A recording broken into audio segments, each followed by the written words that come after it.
Strategics, Softness, Why Emotional Intelligence is the Millionaire Woman's Secret Business Edge, a full-length empowerment audiobook for the high-achieving woman.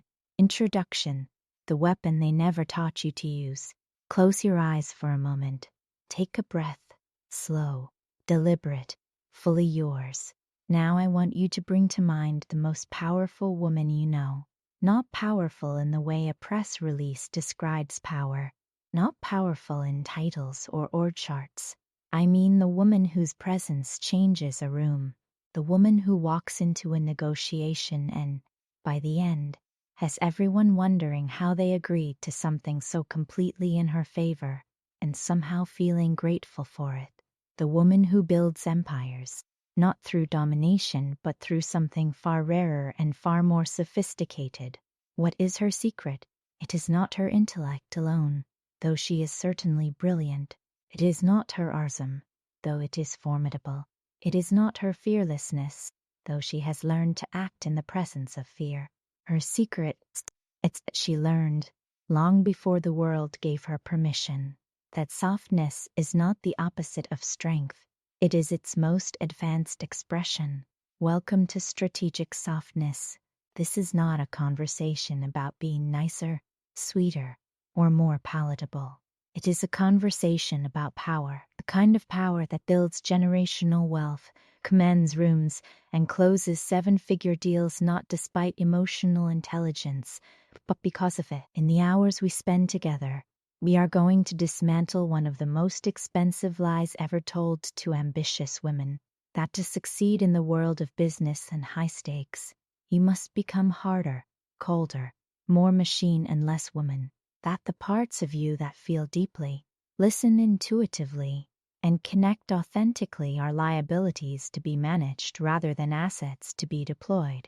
That lie has cost women, has cost you, more than you can fully calculate, in deals not made, in partnerships not built, in rooms you were in, but not truly present to, in the exhausting performance of someone you were never meant to be.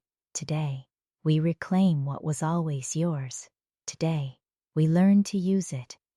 Chapter 1. The Myth of the Cold Boardroom Picture, the dominant cultural image of executive power. What do you see? Chances are you see a figure who is largely affectless, controlled, contained, decisive without visible emotional process. Someone who does not flinch, does not second-guess, does not, God forbid, feel anything in real time. Someone who processes the world through logic rather than intuition, who sees people as resources rather than as the complex, emotionally driven human beings they actually are. This image, which has been held up as the gold standard of leadership for most of corporate history, is based on a fundamental misunderstanding of how human beings actually make decisions, build trust, and enter into agreements. Here is what the neuroscience actually tells us, and I want you to hold this as a foundation stone for everything we build together today. Every single decision a human being makes is fundamentally an emotional one, especially in high-stakes business contexts. The research of neuroscientist Antonio Damasio, whose work with patients who had damage to the emotional centers of their brains, showed something extraordinary. Without the ability to feel, people cannot make decisions at all. Not poor decisions, not biased decisions, no decisions. They become completely paralyzed, unable to choose between options, even when they have full access to all relevant logical information. What this means is that the executive who appears to be operating entirely from cold logic is, in fact, relying on emotion every moment. They are simply unaware of it. They are emotional beings, pretending not to be. And because they are unaware of their own emotional processes, they are far less equipped to navigate the emotional landscape of the room than the woman who has learned to read, regulate, and respond to emotions with precision and intentionality. That woman, the emotionally intelligent woman, has a significant advantage in every high-stakes interaction, not because she is warmer or more likable, though she often is, but because she is operating on more information, richer, more complete, more actionable information than her counterpart, who mistakes emotional blindness for objectivity. A cold boardroom is a myth. Every boardroom is warm, alive with invisible currents of trust and suspicion, hope and fear, ego and vulnerability, ambition and protection. The woman who can read those currents and move through them with grace and intentionality is the woman who wins. This is Chapter 1's audit question for you. Where in your professional life have you been suppressing your emotional intelligence in an attempt to appear more professional? And fight setbacks. Suppression actually cost you. Chapter 2. Defining emotional intelligence as a business asset. Before we go further, let us establish what we actually mean by emotional intelligence, because it is one of the most misunderstood concepts in both the personal development and the business worlds. Emotional intelligence is not about feeling more. It is not about being more emotionally expressive, more vulnerable in public, or more focused on feelings at the expense of results. Emotional intelligence, in its truest business application, is a set of sophisticated, learnable competencies that give you a strategic advantage in every human interaction. Let me walk you through its 4 primary domains. The first domain is self-awareness. This is the capacity to accurately perceive your own emotional states in real time, to know not just what you are thinking, but what you are feeling, and to understand how those feelings are influencing your thinking, your behavior, and your impact on others. A woman with high self-awareness knows, in the middle of a difficult negotiation, that the tightening in her chest is not fear of the outcome, but frustration at being repeatedly interrupted, and she can choose how to respond to that frustration rather than being driven by it unconsciously. The second domain is self-regulation. This is the ability to manage your emotional states, not to suppress them, but to modulate them, to stay anchored in your values and your strategic intentions, even when you are under pressure, provoked, or navigating genuinely difficult emotional terrain. Self-regulation is what allows you to pause before responding to a hostile question in a meeting. It is what keeps you from making decisions from reactive states like anger, anxiety, or ego. And it is, perhaps counterintuitively, what makes you appear most powerful in the eyes of the people watching you. The third domain is social awareness, or empathy.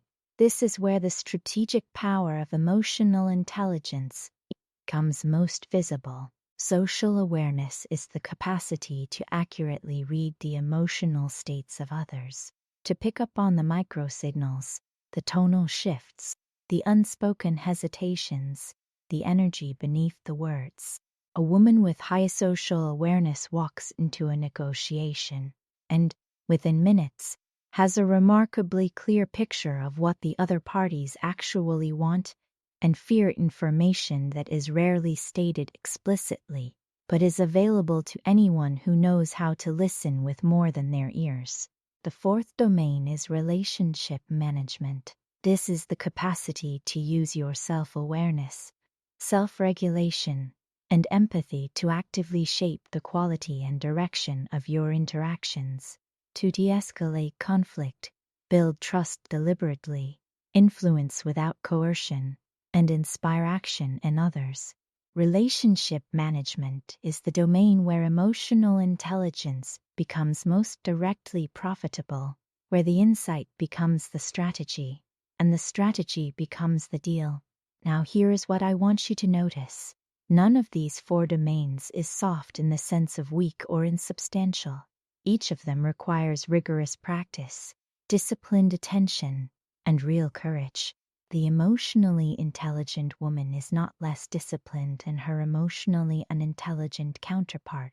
She is more so. She simply applies that discipline to the full spectrum of what it means to operate as a human being in a room full of human beings. Emotional intelligence is a business asset, not a personality trait, not a character quality. An asset, one that can be developed, refined, and deployed in service of your financial goals and your professional impact. Chapter 3. The Empathy Advantage in High-Stakes Negotiation. Let us get specific. Let us talk about the place where the myth of cold business logic is most fervently held, the negotiation table. The conventional wisdom about negotiation has long been dominated by what I would call the adversarial model. In this model, negotiation is essentially combat with polite language. Each party seeks to extract maximum value from the other. Concession is weakness. Showing interest in the other party's needs is naive. The goal is dominance, not mutual gain. This model is both ethically limiting and strategically inferior. Here is what the research on negotiation actually shows. The most successful negotiators, the ones who consistently secure the best deals and build relationships that result in future value, are not the most aggressive. They are not the ones who concede least or demand most. They are the ones who most accurately understand the full range of what the other party wants, fears, and values, and who is best equipped to do this. The woman who has developed her empathic capacity to a level of precision that allows her to hear what is not being said. Let me illustrate this with a framework I call the empathy intelligence cycle in negotiation. The cycle begins with genuine curiosity. Before you make a single proposal, before you state a single position, you listen, not strategically, not performatively, but with the genuine intention of understanding what the person across from you actually cares about. What is driving their position? What are they afraid of losing? What outcome would make them feel like they won, even if it costs them relatively little? This information is gold, and most negotiators never get it, not because it is unavailable, but because they are too busy preparing their next argument to actually listen. The second stage of the cycle is reflective acknowledgement. Once you have heard, truly heard, you reflect back what you have understood, not in a manipulative way, not as a technique, but as a genuine act of recognition. It sounds like what matters most to you is the certainty of the timeline, not necessarily the structure of the payment. When a person feels genuinely heard and understood, something neurological happens. Their defenses lower. The stress hormones that make people rigid and adversarial begin to recede. Oxytocin, the bonding hormone, begins to flow. And suddenly the person across the table is no longer an opponent. They are a collaborator looking for a way to yes. The third stage is aligned framing. Once you understand what they actually need, and once they feel genuinely heard, you frame your proposal in terms of their interests, rather than yours. You show them how what you want also gives them what they care about. This is not manipulation. It requires that you have structured a genuinely good deal. But it is deeply strategic, because it removes the psychological resistance that comes from feeling asked to give something up. The fourth stage is anchored steadiness. Throughout this process, you maintain absolute clarity about your own non-negotiables. Empathy does not mean agreeing to everything. It means understanding everything and negotiating from that understanding while remaining firmly anchored in your own values, needs, and bottom line. The empathetic negotiator is not a pushover. She is a reader of rooms who also knows exactly where she stands. This cycle, curiosity, acknowledgement, aligned framing, anchored steadiness, is more sophisticated, more profitable, and more sustainable than the adversarial model it replaces, and it is only available to the woman who has done the inner work of emotional intelligence. Chapter 4. Emotional regulation as executive superpower. We have established that empathy, the capacity to read and respond to the emotional world of others, is a strategic business advantage. But before empathy can become strategic, it requires a foundation, the ability to regulate your own emotional experience. Because here is the truth about reading rooms. If your own emotional state is unregulated, you cannot accurately perceive the emotional reality of others. You see their responses through the filter of your own reactivity. You misread neutral as hostile, hesitance as rejection, curiosity as aggression. Your emotional intelligence becomes distorted by your own unprocessed internal experience. Emotional regulation is the prerequisite for everything else we are discussing. And before we go further, I want to name something important. Emotional regulation is not the same as emotional suppression. Suppression, the forceful pushing down of emotion, is deeply costly. It leaks into your body as chronic tension and eventually as illness. It leaks into your relationships as brittleness and overreaction. It leaks into your decisions as rigidity and fear-driven choices, and paradoxically, it undermines your ability to read others' emotions because it keeps your own emotional intelligence essentially offline. Regulation, by contrast, means allowing yourself to feel what you feel and choosing, from a grounded place, what to do with it. It means developing what the researchers call the capacity to be moved without being swept away. For the high-achieving woman, this is one of the most challenging and most important capacities to cultivate because our professional environments have often trained us in the direction of suppression. Smile through it, push past it, do not let them see you. And while there is a time and a place for composure, a lifetime of suppression creates a woman who is increasingly disconnected from the very emotional intelligence that is her greatest asset. So how do we cultivate genuine regulation? Let me offer you 5 practices. The first is the physiological pause. When you notice emotional activation, the elevated heart rate, the shallow breath, the surge of reactive energy, you pause, not dramatically, just a beat, long enough to take one slow breath and ask yourself, what is actually happening here, and what response would best serve my goals? This pause is where your prefrontal cortex, the seat of strategic thinking, gets the chance to engage before your amygdala, the seat of reactive response, has driven you off the road. It is neurologically simple and profoundly powerful. The second practice is named awareness. When you can accurately name what you are feeling, not just I feel bad, but I feel disrespected. I feel anxious about this outcome. I feel genuinely excited by this possibility. You activate the regulatory centers of your brain. The act of accurate emotional labeling has been shown in research to reduce the intensity of emotional experience and increase your capacity for thoughtful response. Name it, and you begin to tame it. The third practice is somatic intelligence. Your body is the primary channel through which emotion moves. Learning to notice how different emotional states feel in your body, where you hold tension, what happens in your chest or your gut or your throat when you are under pressure, gives you an early warning system that is far more reliable than your conscious mind's ability to track your emotional state. When your throat tightens in a meeting, that is information. When your stomach drops at a particular proposal, that is information. The woman who learns to read her body's emotional intelligence has a remarkable advantage. The fourth practice is perspective expansion. When you are in the grip of a reactive state, anger, anxiety, humiliation, your field of vision narrows.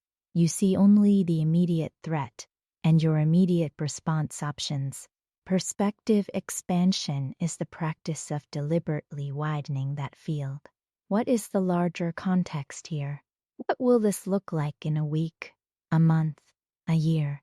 What is the most generous interpretation of what just happened? Expanding your perspective does not mean excusing poor behavior. It means giving yourself enough space to respond strategically rather than reactively.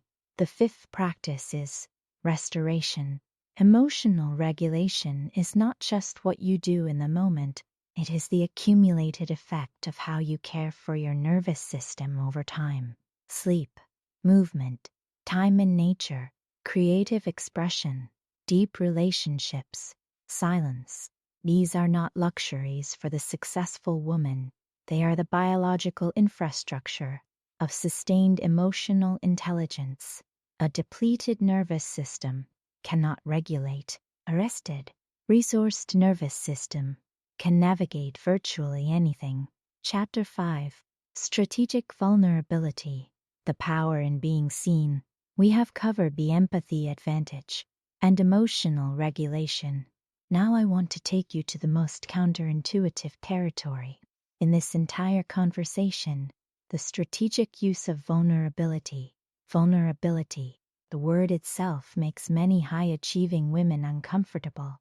It carries the scent of exposure, of weakness, of the kind of emotional openness that has been used against women in professional settings, dismissed as overly emotional, not strategic, not ready for the big table. I understand the discomfort. I honor the experiences that created it. And I want to offer you a reframe that may change everything about how you show up in your most important professional relationships. Vulnerability, strategically deployed, is not exposure. It is not loss of control. It is not weakness. It is, in fact, one of the most powerful trust-building tools available to a leader. And trust, as any serious businesswoman knows, is the ultimate currency of sustainable wealth. Here is what the research says, and this is the work of Bren Brown, whose 2 decades of research on vulnerability and trust are among the most rigorous in the field. Vulnerability is the birthplace of trust, not performed vulnerability, not strategic oversharing designed to appear relatable. Genuine vulnerability, the willingness to say, I am uncertain about this, or I got that wrong and here is what I learned, or this matters to me more than I can fully justify logically. These admissions, offered with groundedness and appropriate context, do not diminish the woman who speaks them. They elevate her, because here is what happens neurologically when a person we are watching takes a genuine risk of transparency. Our brain registers them as safe, as someone who is not hiding, not performing, not presenting a version of themselves designed to manipulate us. And when we register someone as safe, the most sophisticated parts of our relational brain come online, parts that are capable of genuine trust, genuine collaboration, genuine creative partnership. The woman who is always perfect, always certain, always composed offers the people around her no foothold for real connection. She may command respect, she may generate performance, but she rarely generates the kind of genuine loyalty and trust that translates into long-term, deeply profitable professional relationships. Strategic vulnerability is the calculated willingness to be appropriately, purposefully real, in service of building the kind of trust that money cannot otherwise buy. Let me give you 3 specific applications. The first application is in leadership. When a leader is willing to say, in front of her team, I made the call on that project, and I got it wrong. Here is what I learned, and here is what I am doing differently. She does not lose credibility. In virtually every research study on effective leadership, this kind of accountability with learning increases a leader's credibility and her team's engagement. People do not follow perfect people. They follow people who are real, who are growing, and who do not pretend to be something they are not. The second application is in partnership development. When you are building a relationship with a potential business partner, investor, or client, the moment of genuine vulnerability, when you share a real challenge, a real uncertainty, a real stake you have in the outcome, is often the moment the relationship shifts from transactional to genuine. It is the moment they stop thinking of you as a vendor or a counterpart and start thinking of you as someone they want to be in business with for the long term. The third application is in negotiation. There is a specific and powerful use of vulnerability in high-stakes negotiation that most negotiators never deploy: the genuine acknowledgement of what you need, not demanding, not posturing, simply naming, clearly and without apology, what matters to you and why. I need this agreement to include these terms because my team's ability to deliver depends on them. This is not weakness, it is precision. And it invites the same precision from the other party, which cuts through the posturing and gets you to the real conversation far faster. Chapter 6. Intuitive Listening, the Intelligence Beneath the Words. We are going deeper now, into territory that requires you to trust yourself at a level that may be new, or maybe a rediscovery of something you once trusted and learned to doubt. Intuitive listening is more than active listening. It is a capacity to receive information that is present in a room or a relationship, but is not being communicated verbally. It is the reading of energy, the slight shift in posture that signals discomfort, the micro pause before an answer that signals uncertainty, the quality of enthusiasm in a voice that tells you whether interest is genuine or performative, the thing that someone says emphatically that turns out to be the thing they least believe. Many women have this capacity and have learned to discount it. We have been told that our intuitions are not data, that our gut is not evidence, that feelings are not facts. And so we have overridden the very intelligence that could guide us most accurately in favor of the kinds of information that can be put in a spreadsheet. This is a profound loss. The neuroscience of intuition is clarifying what traditional cultures and wise women have always known. Intuition is not magical thinking.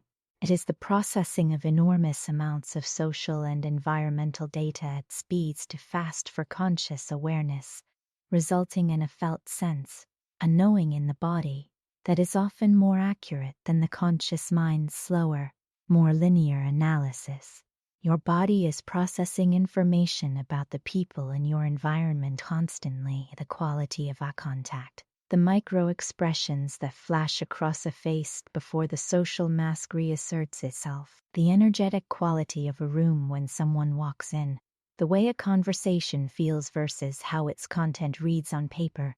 All of this is data, real data, and the woman who has learned to trust and refine this kind of listening has access to an intelligence that no due diligence process can fully replicate. How do you develop intuitive listening? The first practice is radical presence.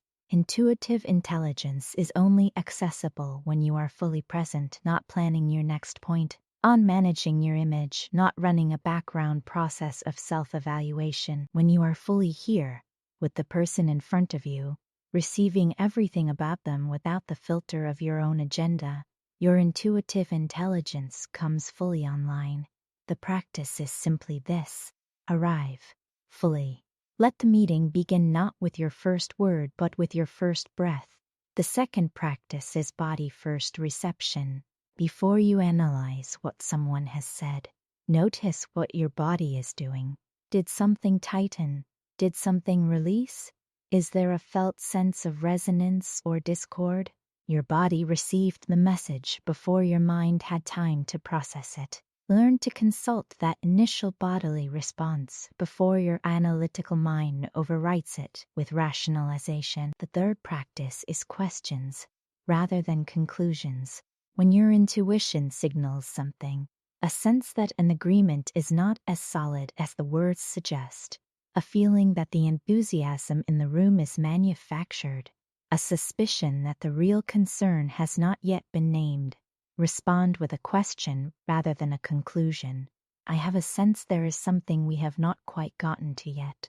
What would you say is the thing that most needs to be true for you to feel completely comfortable moving forward? This question, born from intuitive listening, often opens the conversation that closes the deal.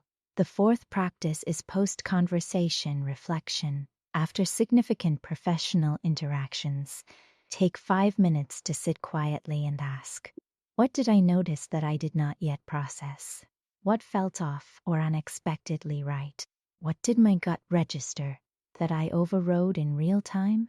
This reflection practice is how you calibrate your intuitive intelligence, teaching yourself to trust the signals that are accurate and recognize the ones that are your own projections or fears rather than genuine information.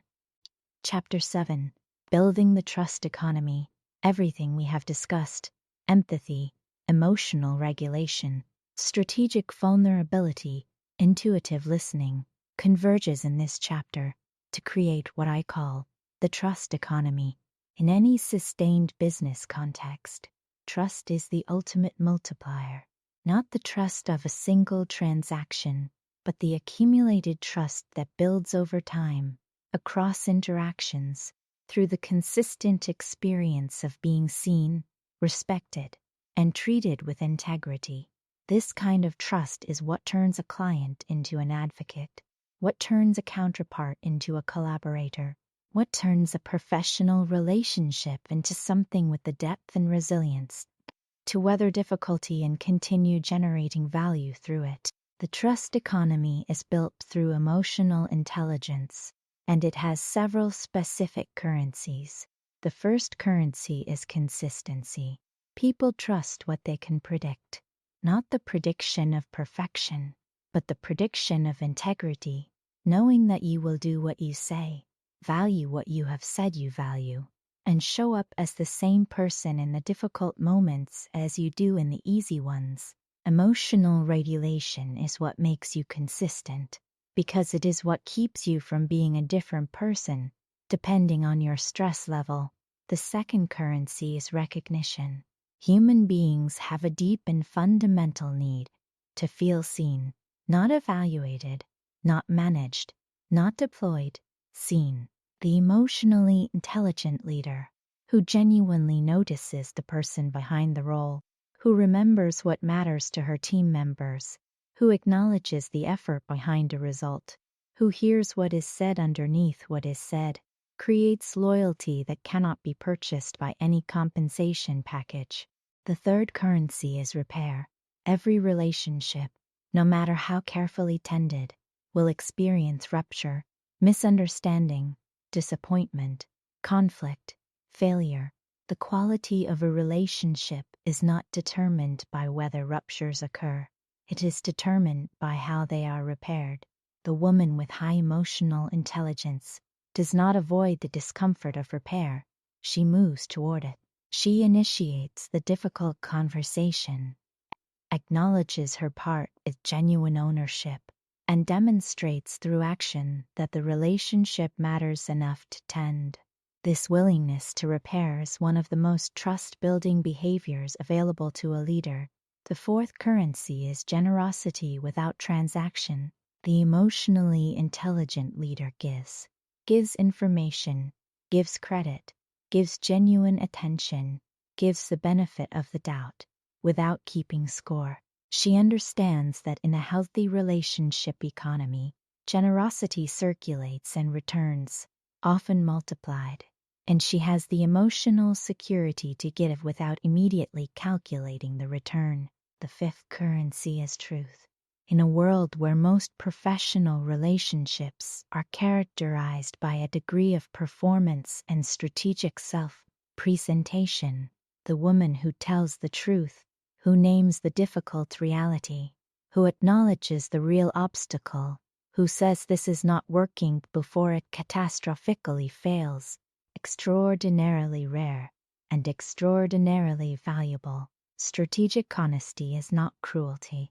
It is the highest expression of respect for the person you are being honest with, and it builds a quality of trust that no amount of managed impression can replicate.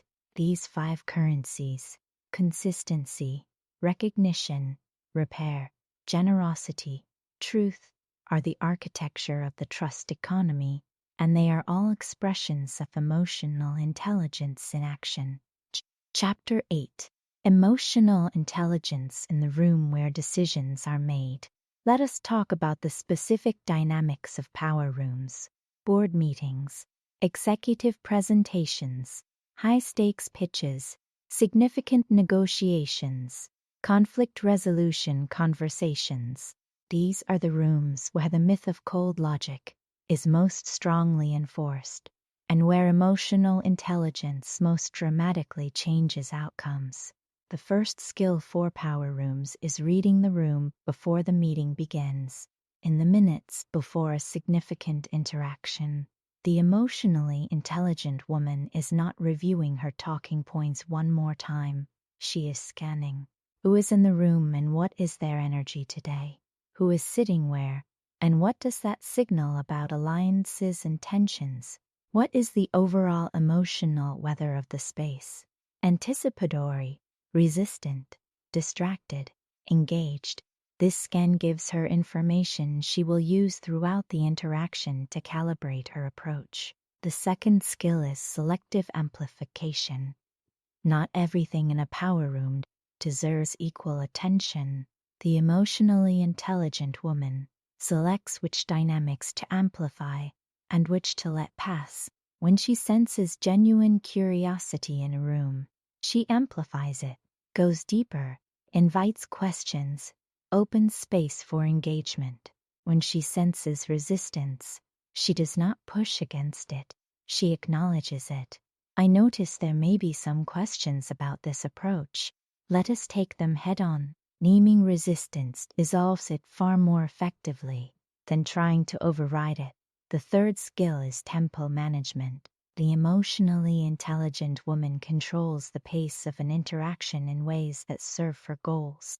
When a conversation is moving too fast for genuine understanding to occur, she slows it down, asks a reflective question, pauses to summarize what she has heard, requests a moment of clarity before moving forward. When energy is flagging, she re-engages it with a direct question, a surprising reframe, an invitation to someone who has been silent to contribute. Tempo management is emotional intelligence applied to the rhythm of conversation. The fourth skill is the graceful pivot. When a power room interaction is moving in an unproductive direction, when conflict is escalating, or when a line of discussion has reached an impasse, the emotionally intelligent woman pivots, not by ignoring the impasse, but by shifting the frame. It sounds like we have found the place where our interests diverge most significantly. What if we set that aside for a moment and talk about where we agree? This pivot, born from awareness, not avoidance, often opens the path to breakthrough. The fifth skill is the generative question.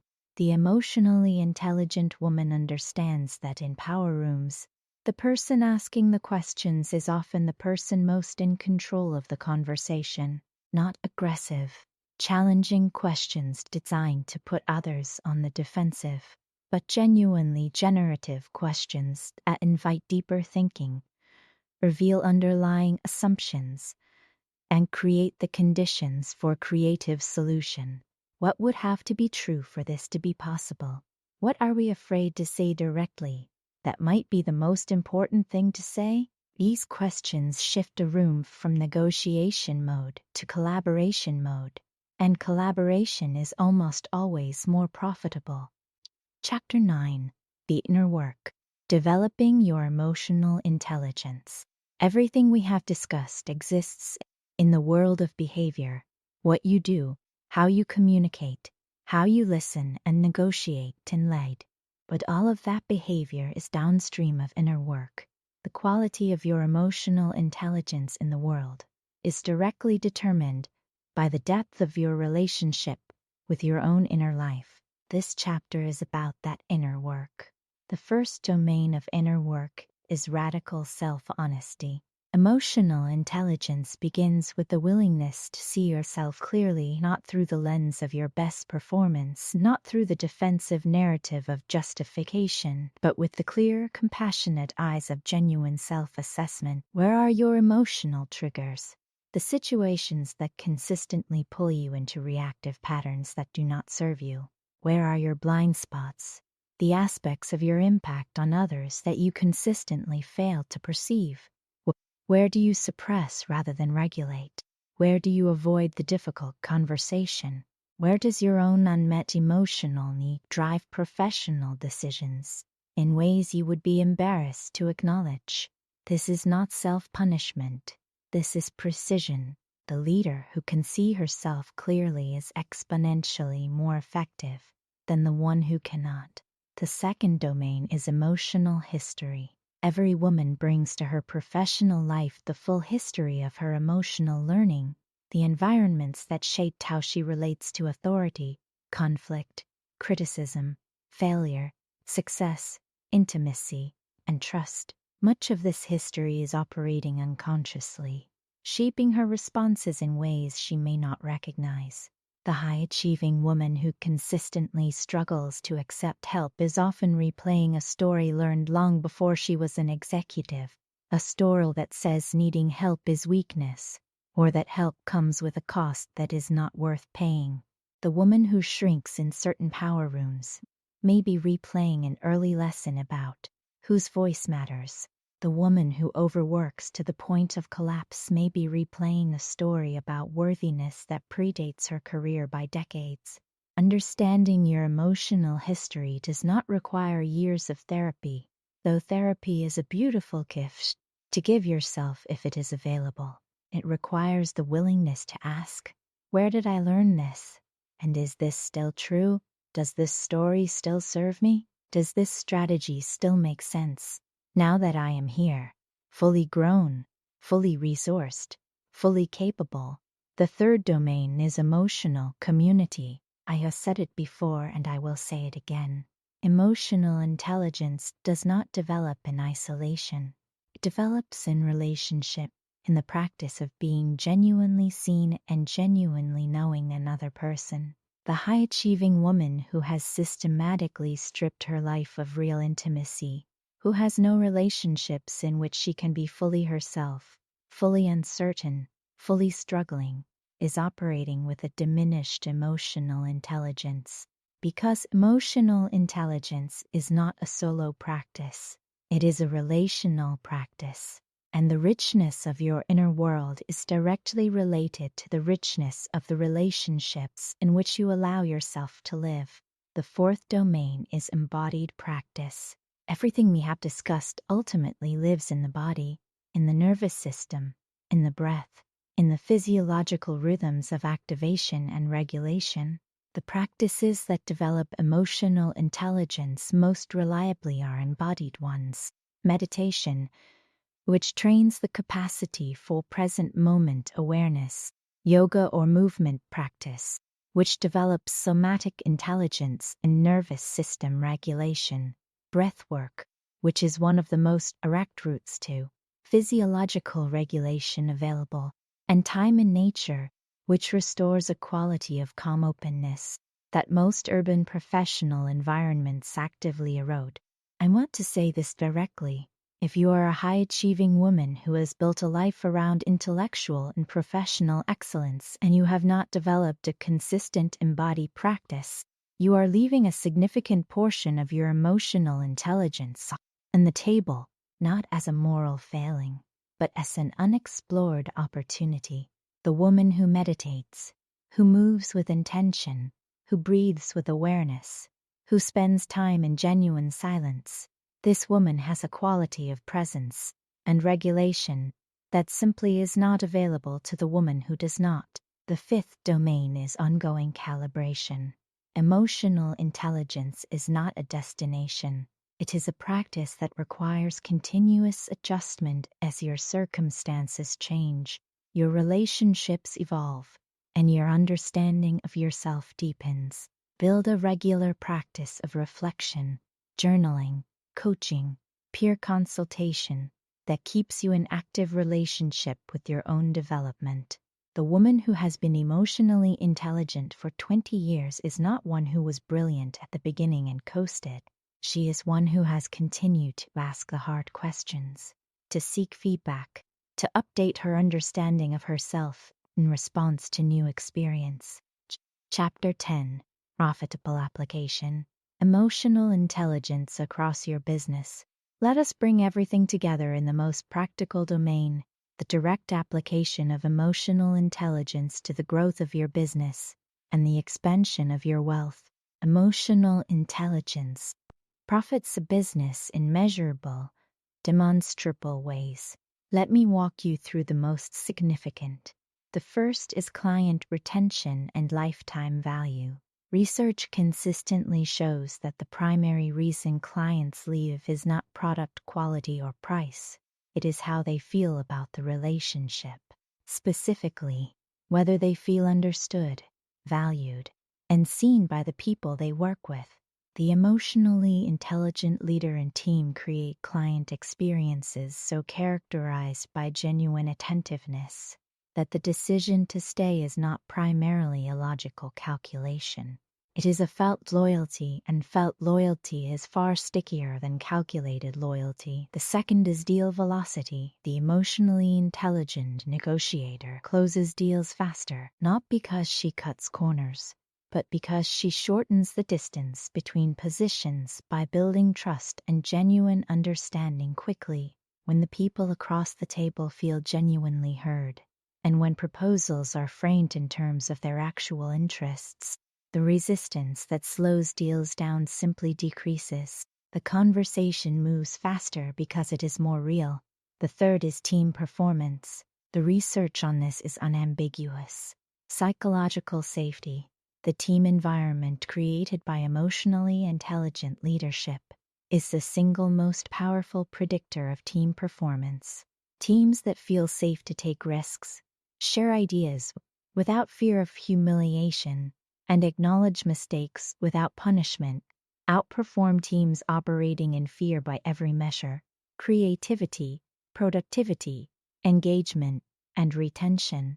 The emotionally intelligent leader creates this environment through her daily behavior, through her regulation, her recognition, her willingness to repair, and her genuine curiosity about the people she leads.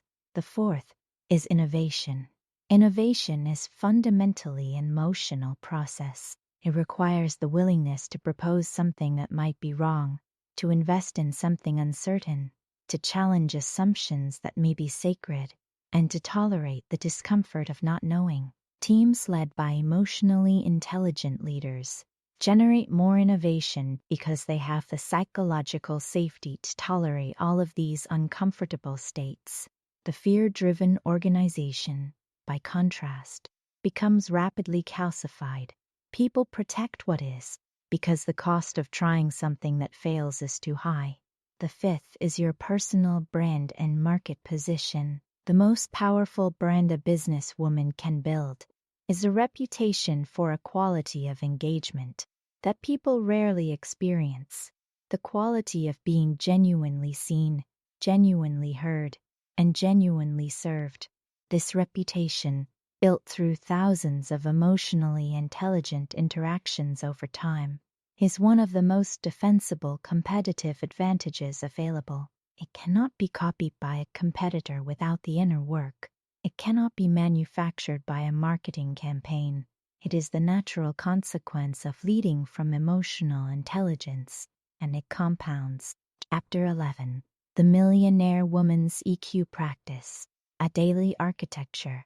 We have covered enormous territory together, and now I want to give you something concrete. A daily practice architecture that embeds emotional intelligence development into the rhythm of your life as a high-achieving woman. This is not a rigid prescription. It is a framework, a starting point from which you will craft to specific practices that best fit your life, your nervous system, your schedule, and your goals. Morning. The grounded beginning, before the day's demands begin, before the phone, the inbox, the decisions, Take 20 minutes for yourself. This time is sacred. It is the time in which you reconnect with your own inner life before the world begins making its claims on your attention. Use some portion of it for physical movement, even gentle movement. Use some of it for intentional breath, and use some of it for reflection, perhaps asking yourself, what is my emotional state today and what has created it? What is the most important quality of presence I want to bring to today's interactions? What am I most uncertain or anxious about today? And what does that uncertainty need from me? Pre-meeting, the arrival practice. In the 2 to 3 minutes before any significant professional interaction, pause. Take 3 slow breaths. Set an intention for the quality for presence, not what you will say, but how you will be. Curious, grounded, genuinely attentive. This micro practice changes the quality of your engagement in ways that are subtle and significant. During interactions, the dual awareness. Throughout your professional interactions, practice what I call dual awareness, holding simultaneous attention on the content of what is being discussed and the emotional dynamics of how it is being discussed. Notice what is alive in the room. Notice what shifts. Notice what remains unspoken. You do not need to name everything you notice, but the noticing itself is the practice, and it compounds into a remarkable capacity over time. Post-interaction, the reflective pause. After significant interactions, give yourself 5 minutes of reflection. What did you notice that you have not yet processed? What was your emotional experience of the interaction? Was that experience informative? Was there a moment where you moved into reactivity? What would you do differently? What worked beautifully that you want to bring forward? Evening, the honest review. At the end of each day, take 10 minutes for an honest review of your emotional intelligence in practice, not self-judgment, observation. Where did you lead from your best self today? Where did reactivity, fear, ego, or suppression get in the way? What does tomorrow need from you that today's experience has clarified? This daily architecture, practiced consistently over weeks and months and years, does not just develop your emotional intelligence in the abstract.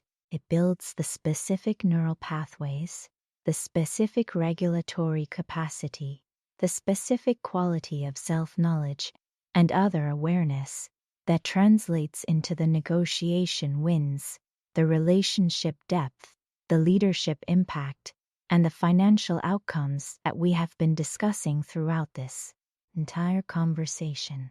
Closing, reclaim the weapon, reclaim the wealth. We have traveled far together, and I want to close with the image I began with. The most powerful woman you know, the one whose presence changes a room, the one who navigates complexity with a grace that looks, from the outside, almost effortless. You now know something essential about her that the myth of cold boardrooms has worked hard to conceal. Her power is not despite her emotional intelligence. It is because of it. It is because she has done the deep, continuous, courageous work of knowing herself, and because she has brought that self-knowledge into every room, every relationship, every negotiation, as her most sophisticated strategic asset. This is available to you, not as a distant aspiration, not after you have achieved some other threshold of success. Now, with the precise blend of vulnerability and strength, empathy and precision, softness and strategic intelligence that is already inside you waiting for permission to be fully, unapologetically deployed.